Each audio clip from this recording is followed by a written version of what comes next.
সবাইকে ওয়েলকাম আমাদের আরো একটা নতুন ব্লগে, যেখানে আমরা কলকাতার আশেপাশের বিভিন্ন টুরিস্ট স্পটগুলো ঘুরে দেখাচ্ছি আপনাদের। আর পিছনের এই লেখাটা দেখে আশা করি আপনারা বুঝতেই পেরেছেন আমরা কোথায় এসেছি। আজকে আমরা চলে এসেছি হাওড়া জেলার একটা অত্যন্ত ফেমাস টুরিস্ট স্পট গাদিয়ারায়।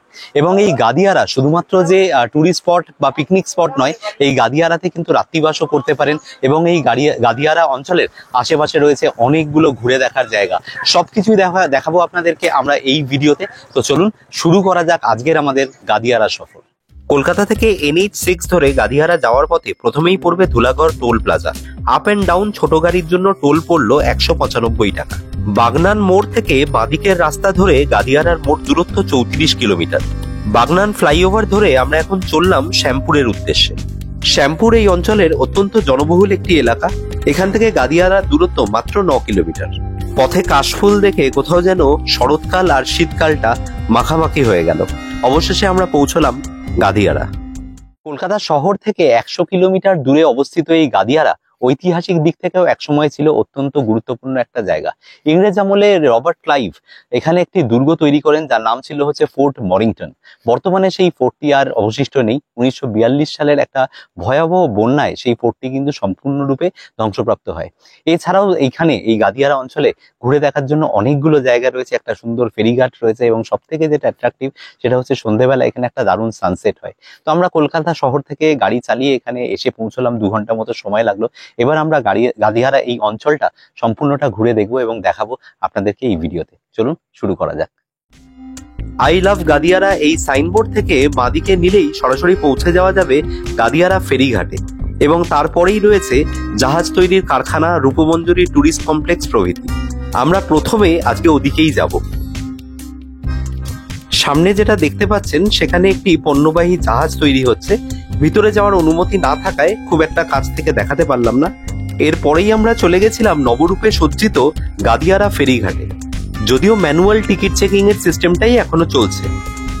আপনাদের সুবিধার জন্য আমি ফেরি সার্ভিসে টাইম টেবিলটাও দিয়ে দিলাম, প্রয়োজন হলে সেটা পজ করে দেখে নিতে পারেন। এই গাদিয়ারার কিন্তু ভৌগোলিক অবস্থানটা বেশ মজার। মানে এই পার্টিকুলার জায়গাটা, এই পয়েন্টটা 3টে জেলার কিন্তু একটা বলা যেতে পারে একটা মিলনস্থল। এই গাদিয়ারা থেকে ঠিক পিছনে এই দিকটা যেটা দেখতে পাওয়া যাচ্ছে, মানে এটা তো হাওড়া যেটা দিয়ে আমরা এলাম। আর এর যে পিছনটা এক্স্যাক্টলি যেখানে ওই জাহাজ ম্যানুফ্যাকচার হচ্ছিল, এই যে পিছনটা, এই পিছনটা হচ্ছে দক্ষিণ চব্বিশ পরগনা জেলা। এবং এখানে যদি যাওয়া হয়, এখানে নূরপুর বলে একটা ফেরিঘাট রয়েছে, সেই ফেরি এখান থেকেই ছাড়বে, সেটাতে করে যাওয়া যেতে পারে। এবং আমার যে বাঁ দিকে যে জায়গাটা রয়েছে সেটা হচ্ছে কিন্তু হলদিয়া, এবং সেটার নাম হচ্ছে গেউখালী। এবং এই যে গেউখালী, এই গেউখালী ঘাটে গিয়ে সেখান থেকে কিন্তু খুব কাছেই হচ্ছে মহিষাদল রাজবাড়ি।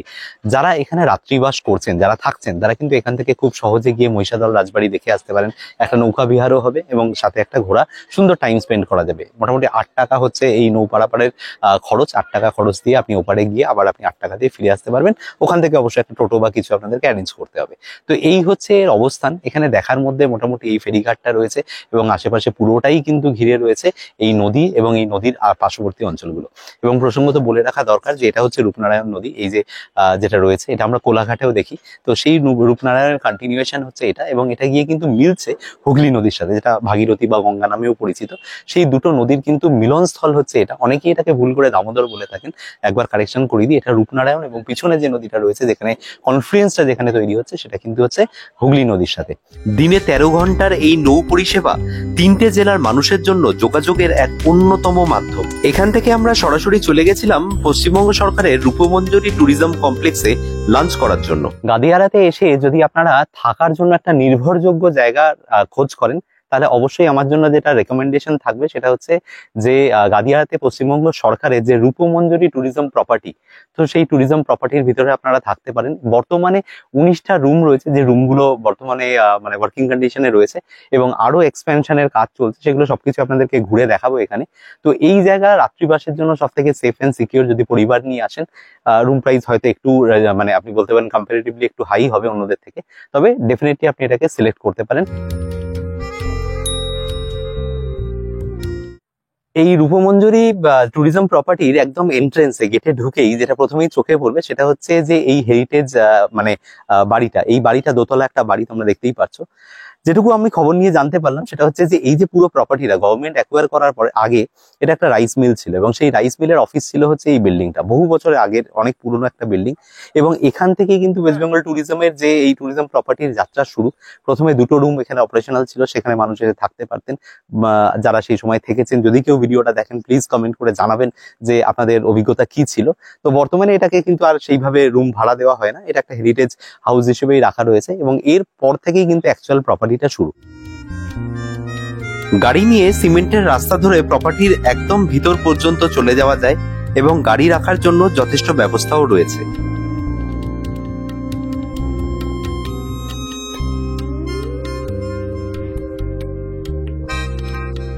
তো এই পিছনে যে বিল্ডিংটা, এই বিল্ডিংটাই হচ্ছে ওল্ড বিল্ডিং, এবং এই ওল্ড বিল্ডিং এর নিচেই রয়েছে হচ্ছে বুকিং অফিস, মানে যেখানে এসে রিসেপশনে আপনাদেরকে যোগাযোগ করতে হবে।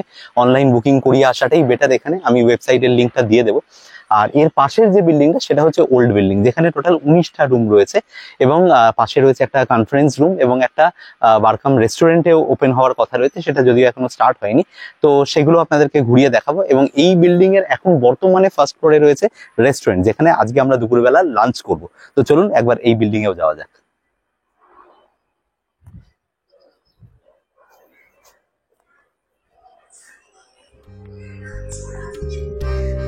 ছিমছাম গোছানো এই রিসেপশন এরিয়াতে রয়েছে 2টো ওয়েটিং এরিয়া বা ওয়েটিং জোন। এর পাশাপাশি রয়েছে রিক্রিয়েশন জোন, যার মধ্যে আপনারা টেবিল টেনিস এবং ক্যারাম বোর্ড দেখতে পাচ্ছেন। ফার্স্ট ফ্লোরে রয়েছে রিসেপশন এরিয়া, যেখানে মোটামুটি একসাথে 40 থেকে 50 জন খাওয়া দাওয়া করতে পারবে। তবে রেস্টুরেন্টের সব থেকে পছন্দের এরিয়া হচ্ছে আমার এই ওপেন যে বারান্দাটা রয়েছে, সেখানে যে 2টো টেবিল লাগানো রয়েছে, কারণ এখান থেকে কিন্তু সব থেকে ভালো ভিউ পাওয়া যায় এই রিভার সাইডে। যদিও অনেকটা ভিউ গার্ড হয়ে গেছে এই গাছগুলোর কারণে।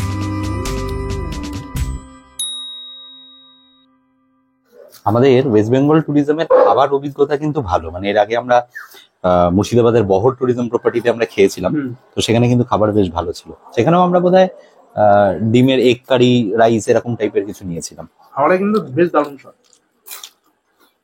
খানিকটা ঠান্ডা হয়ে গেছে আমার মনে হয়।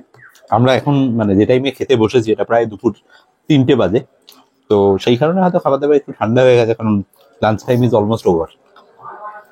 গভর্নমেন্টের প্রপার্টিতে এই টাইমিং গুলো কিন্তু খুব ইম্পর্টেন্ট থাকে, কারণ ব্রেকফাস্ট বা লাঞ্চের একটা নির্দিষ্ট টাইম থাকে, তো সেটা মেনটেন করে আসতে হয়। রাত্রেবেলা 9টা 9:30টার মধ্যে কিন্তু ডিনার শেষ করে নিতে হবে, আদারওয়াইজ কিন্তু ডিনার পাওয়া যাবে না। ঠিক আছে, আর এখানে বাইরেটা যেমন দেখলাম, যদিও বাইরে অপশন আছে, অপশন নেই তেমন না, তবে সেরকম ভালো কোনো বড় রেস্টুরেন্ট কিন্তু চোখে পড়লো না। সবই এখানকার লোকাল রেস্টুরেন্ট, এবং সেগুলো সব ওই হোটেল লাগোয়া, তো ইনহাউস গেস্টদের জন্যই মোস্টলি রান্না করেন। আর রাত্রে যে এখানে প্রচুর টুরিস্ট মানে ফুটফল হয় তেমনটা নয়। তো আপনি দীঘার মতো এক্সপেক্ট করবেন না যে এখানে এসে আপনি রাত্রেবেলা 10টার সময় বেরিয়ে আপনি মাটন বিরিয়ানি খেয়ে এলেন, তো সেরকমটা কিন্তু ঘটবে না এখানে। তো আমাদের খাওয়া দাওয়ার পর্ব চুকে গেল, আমরা জাস্ট খেয়ে দিয়ে বেরোলাম বাইরেটাই, আর এই পিছনেই আমরা খাওয়া দাওয়া করছিলাম ওই উপরটাতে। খুব সুন্দর জায়গাটা, ওখান থেকে বাইরের ভিউটা খুব সুন্দর পাওয়া যায়। তো আমরা লাঞ্চে নিয়েছিলাম এগ থালি আর রুটি। তো কত বিল হলো আমাদের? ওই 331 টাকার মতো। বুঝতে পারছেন, খুব রিজনেবল আর কি। তো এখানে এসে খাওয়া দাওয়া অবশ্যই করতে পারেন। যারা এখানে ডে ট্রিপের জন্য আসছেন তারা ডেফিনেটলি এখানে একটু ফ্রেশন আপও হয়ে যেতে পারবেন, খাওয়া দাওয়া করে আপনি আবার হয়তো কলকাতার জন্য ফিরে যাচ্ছেন। আর যারা রাত্রে থাকতে চাইছেন, আগেই বলেছি রাত্রিবাসের জন্য সব থেকে নিরাপদ এবং সেফ। এবার আপনাদের রুমের ভেতরটা দেখাচ্ছি। ট্যারিফ 2800 টাকা plus GST per night.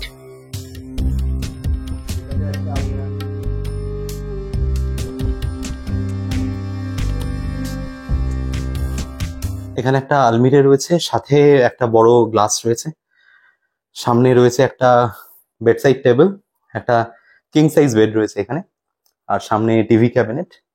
Complimentary West Bengal ট্যুরিজমের যে একটা টয়লেট্রি সেট দেওয়া হয়, তো সেটাও এখানে রয়েছে। 2টো জলের বোতল দিয়েছে, এসির রিমোট রয়েছে, টি কেটে মানে টি মেকিং সেট রয়েছে এখানে। আর পাশাপাশি রয়েছে 2টো সোফা, এবং সামনে একটা ছোট্ট টেবিল রয়েছে, অ্যাশট্রে রয়েছে।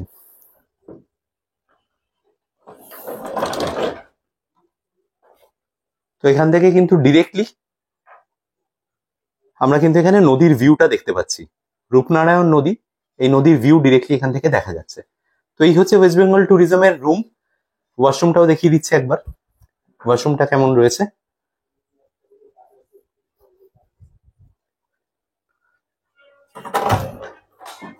এই হচ্ছে ওয়াশরুম। এখানেও একটা আয়না রয়েছে, সামনে একটা ওয়াশ বেসিন রয়েছে, একটা কোমোড রয়েছে, আর এখানে একটা স্নান করার এরিয়া রয়েছে। উপরে গিজার রয়েছে। বর্তমানে এই প্রপার্টিতে মাত্র 19টা রুম ওয়ার্কিং থাকলেও এখানে অ্যাম্পল স্পেস রয়েছে কোনো বড় গ্রুপ অথবা কোনো সোশ্যাল গ্যাদারিং এর জন্য। একটা বড় লন এবং এই ওপেন থিয়েটার ছাড়াও রয়েছে একটা বিরাট বড় কনফারেন্স হল, যেখানে আরামসে 250 থেকে 300 গেস্ট কিন্তু অ্যাকোমোডেট করা যাবে। বর্তমানে এই কনফারেন্স হলটিকে নতুন করে রেনোভেট এবং এয়ার কন্ডিশন করা হয়েছে। প্রপার্টির মধ্যেই রয়েছে এক বিরাট জলাশয়, যেখানে রাজহাঁস চড়ে বেড়ায়। এবার আপনাদের একবার আপকামিং বিল্ডিংটাও ঘুরে দেখাচ্ছি। এখন এই পিছনে যে বিল্ডিংটা রয়েছে সেই বিল্ডিংটা কিন্তু যে নবনির্মিত প্রপার্টি সেই প্রপার্টিটারই, এবং এখানে আগে একটা বিল্ডিং ছিল, সেই বিল্ডিংটাকে কমপ্লিটলি ডিসম্যান্টেল করে দিয়ে বর্তমানে এই বিল্ডিংটা তৈরি করা হয়েছে। এবং এখানে কিন্তু 16টা রুম রয়েছে, এগুলো একেবারে হাই এন্ড রুম তৈরি করা হচ্ছে নতুন, এবং এখানে ফার্নিচারের কাজ বাকি রয়েছে। তবুও আপনাদেরকে একবার ঘুরিয়ে ভেতরটা দেখাবো যে রুমগুলো কিরকম দেখতে হচ্ছে এবং সেই রুম থেকে কি ভিউ আপনারা পাবেন। তো চলুন একবার আমরা ভিতরে যাই।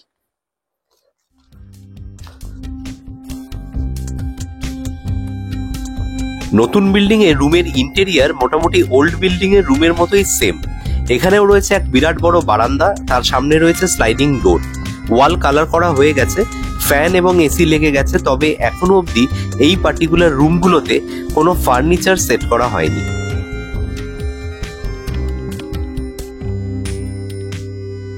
এখানে যে 16টা রুম তৈরি হচ্ছে সেগুলো থেকেও সরাসরি রিভারের ভিউ পাওয়া যাবে, তবে গাছপালার জন্য ভিউ খানিকটা হলেও ডিস্ট্রাক্টেড। নদীর বুকে কিছু পুরনো বিল্ডিং এর স্ট্রাকচার দেখতে পাওয়া গেল। এগুলো কিসের সেগুলো যদি কারোর জানা থাকে তাহলে অবশ্যই আমাদের কমেন্টে জানাবেন। নতুন বিল্ডিং এর পিছনের বাগানটাতে তৈরি করা হয়েছে এই নতুন ওয়াটার ফাউন্টেনটা। রূপমঞ্জরি ট্যুরিজম প্রপার্টির ভিতরে যে জায়গাটা এখন দাঁড়িয়ে রয়েছে এটা বেসিক্যালি হচ্ছে ফাউন্টেন এরিয়া, এবং এর সামনে একটা বসার জায়গা রয়েছে খুব সুন্দর। পিছনে হচ্ছে নবনির্মিত যে মানে বিল্ডিংটা তৈরি হচ্ছে সেই বিল্ডিংটা। তো পুরো এরিয়াটা ঘুরে দেখছি, প্রচুর স্পেস রয়েছে, জায়গা মানে অপরিসীম। এখানে মানে সারাদিন ঘুরে বেরিয়ে মানে দারুণভাবে কাটানো যেতে পারে। এবং এখানে কিন্তু একটা পিকনিক স্পটেরও ব্যবস্থা ছিল, যেখানে এসে সারাদিন পিকনিক করেও কিন্তু মানুষ চলে যেত। সেই পিকনিক স্পটের ব্যবস্থাটা 2016 পরে কিন্তু আর খুলে দেওয়া হয়নি সাধারণ মানুষের জন্য। এখন শুধুমাত্র ইনহাউস গেস্ট তারাই এখানে থাকতে পারেন, এবং ডে আউটিং এ আপনারা যদি আসেন তাহলে প্রপার্টিটা ঘুরে আপনার রেস্টুরেন্টে খাওয়া দাওয়া করে আপনারা চলে যেতে পারেন। তো সেই ফ্যাসিলিটিটা এখানে রয়েছে, তবে পিকনিক আর করা যাচ্ছে না, যেটা 2016 সাল পর্যন্ত করা যেত। এই জায়গাটা ক্যাম্পফায়ারের জন্য আদর্শ। শীতকালে বন্ধু বান্ধব অথবা পরিবার নিয়ে এসে এখানে ক্যাম্পফায়ারের ধারে গান বাজনা করে একটা দারুণ সময় আপনারা কাটাতে পারেন। পুরনো বিল্ডিং এর সামনেই রয়েছে এই সিটিং এরিয়াটা। এটা মূলত এখান থেকে বসে নদী দেখার জন্যই তৈরি করা হয়েছিল, কিন্তু বর্তমানে আগেও বলেছি এখানকার বেশিরভাগ ভিউ পয়েন্ট গুলোই গাছের দ্বারা অবস্ট্রাক্টেড। এবার এখান থেকে আমরা বেরিয়ে যাব আরো আশেপাশের জায়গাগুলো ঘুরে দেখব, এবং তার সাথে এখানে একটা সূর্যাস্ত হয়, অসাধারণ একটা সানসেট হয়, সেটা দেখতে দেখতে আমরা ফিরে যাব কলকাতার দিকে। ঘড়িতে সময়ে তখন দুপুর 3টে। সূর্যি মামা মাথার উপর থেকে সামান্য পশ্চিম দিকে ঢলে পড়তেই একটা মৃদুমন্দ হাওয়া চলতে শুরু করলো। এলাকাটা আরো যেন শান্ত, আরো স্থির এবং আরো যেন মনোরম হয়ে উঠল। নদীর ধারে দাঁড়িয়ে এরকম উপভোগ্য সময় কাটানোর সুযোগ আমাদের মতো নগর কেন্দ্রিক মানুষদের খুব কমই জোটে। তাই যেটুকু সময় এখানে ছিলাম সমস্তটাই চেটেপুটে উপভোগ করছিলাম। বাঁ দিকে দক্ষিণ 24 পরগনা জেলার রায়চক সংলগ্ন অঞ্চল, আর ডান দিকে পূর্ব মেদিনীপুর জেলার হলদিয়া। দূর থেকে দেখতে ভীষণ ভালো লাগছিল। এরই মাঝে একটি ছোট্ট জেলে নৌকা পাড়ের কাছেই মাছ সংগ্রহের চেষ্টা করছিল।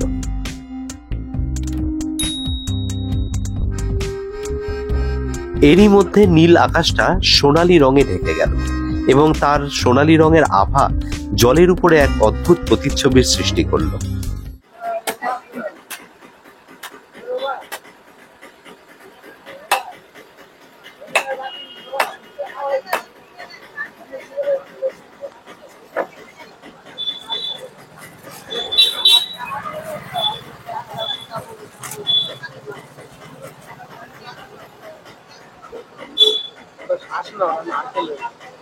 অসম্ভব মিষ্টি ডাবের মানে জলটা, ডাব খাচ্ছি।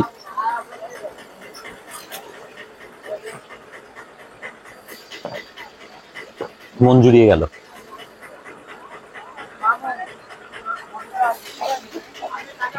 ৳50 করে নিল এক একটা ডাব, এবং শ্বাস রয়েছে, আমারটাতে বেশ মোটা শ্বাস রয়েছে, মানে রীতিমতো এটা নারকেল বলা যেতে পারে, কিন্তু জল ভীষণ মিষ্টি।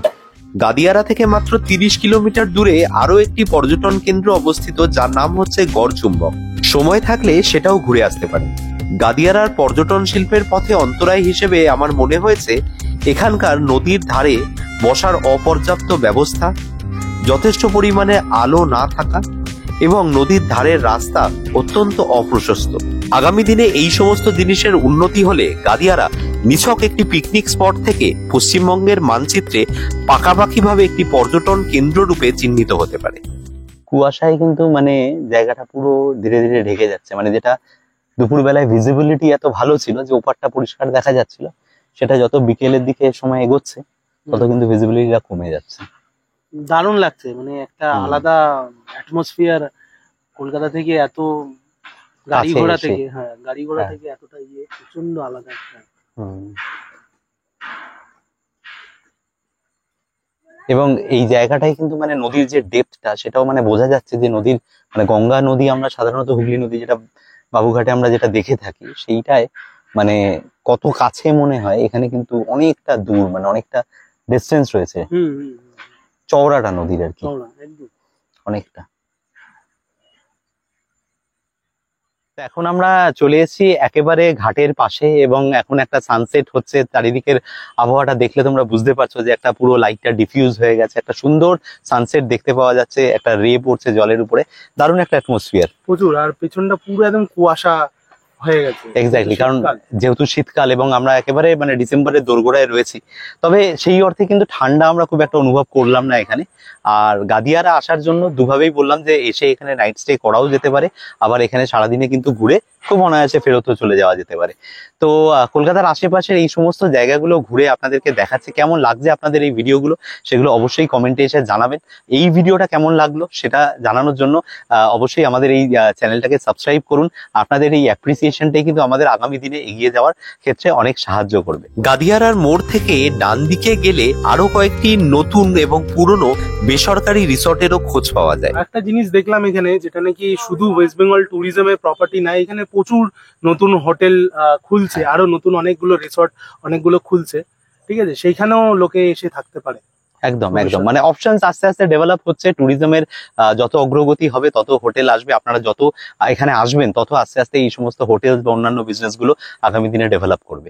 সম্প্রতি এখানে একটা বাস টার্মিনাস তৈরি করা হয়েছে, কিন্তু যাওয়া বা আসার পথে কোনো বাসই আমার এখানে চোখে পড়লো না। আমি রাজীব। আমি রাজা। আর আপনারা দেখছেন গ্লোবট্রটার ইউটিউব চ্যানেল। আমরা ঘুরে দেখছি গাদিয়ারার বিভিন্ন জায়গা এবং সেখানকার ভিডিও তুলে আপলোড করছি এই চ্যানেলে। যদি আপনাদের এই ভিডিওগুলো ভালো লেগে থাকে তাহলে অবশ্যই এই চ্যানেলটার পাশে থাকবেন এবং ভিডিওগুলোকে লাইক, শেয়ার আর চ্যানেলটাকে অবশ্যই সাবস্ক্রাইব করে নেবেন।